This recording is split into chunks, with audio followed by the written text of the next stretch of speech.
बिस्मिल्लाहिर्रहमानिर्रहीम। अस्सलामु अलैकुम वरहमतुल्लाहि वबरकातुहू।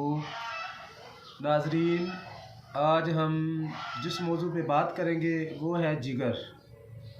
तो जिगर पे बात करेंगे। जिगर के लिए हम जो आज आपको नुस्खा देने जा रहे हैं वो आप नुस्खा नोट फरमा लें।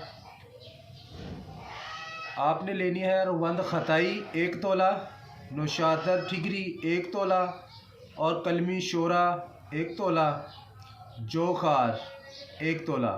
ये आपने सब चीज़ें बराबर वज़न लेनी है। इन सब चीज़ों का आपने सफूफ कर लेना है और खाने के आधे घंटे बाद हमरा पानी आपने इस्तेमाल करना है। तो इसके जो फ़वाइद हैं वो है कि जिगर में जो फैटी हो जाता है या जिगर में हेपेटाइटिस ए बी सी के लिए ये बहुत ही मुजर्रब और लाजवाब हमारा नुस्खा है। ये हमारे मामूल मतब भी है। तो जिन दोस्तों ने अभी तक हमारे चैनल को सब्सक्राइब नहीं किया वो चैनल को सब्सक्राइब कर दें और बेल आइकॉन का बटन दबा दें ताकि हर नई आने वाली वीडियो आपको वक्त पे मिल सके। अस्सलामु अलैकुम वरहमतुल्लाहि वबरकातुहू।